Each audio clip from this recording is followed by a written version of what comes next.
Hai semua, berikut ini cara melihat arsip cerita di Facebook Lite. Nah, seperti yang kita ketahui bahwa cerita yang kita posting di Facebook itu akan hilang setelah 24 jam.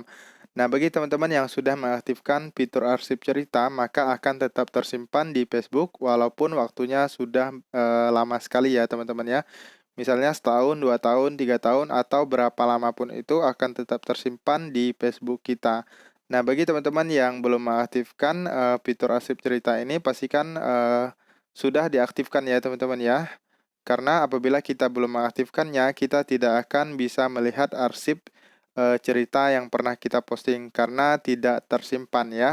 Nah, untuk memastikannya, teman-teman silakan masuk terlebih dahulu ke bagian pengaturan arsip cerita ya. Dengan cara teman-teman klik di bagian pojok kanan atas, yaitu di bagian strip 3, di bagian yang ini. Kemudian teman-teman scroll ke bawah, cari yang namanya pengaturan.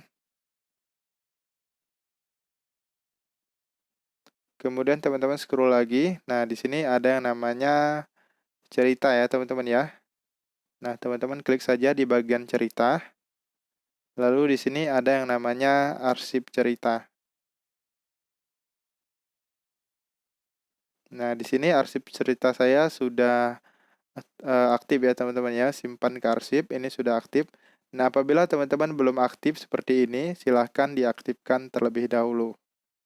Oke, di sini kita sudah pastikan simpan ke arsip, itu sudah aktif ya teman-teman ya. Nah, bagaimana cara untuk melihat arsip cerita yang pernah tersimpan?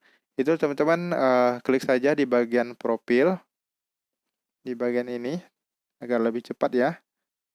Klik, kemudian teman-teman silahkan klik di bagian titik 3 di sini ya, teman-teman sesuaikan saja. Terkadang bagian titik 3 ini bisa berubah-ubah, biasanya bisa di sini ataupun di sini ya. Nah, intinya teman-teman klik saja di bagian titik 3, kemudian di sini ada yang namanya arsip. Nah, teman-teman klik saja, lalu teman-teman klik di bagian ini, arsip cerita. Nah, di sini ada cerita yang pernah saya posting sebelumnya ya teman-teman ya, sudah lama sekali dan tetap tersimpan di sini. Oke, teman-teman, sekian saja informasi cara melihat arsip cerita di Facebook Lite. Semoga informasi ini bermanfaat dan sampai jumpa di video berikutnya.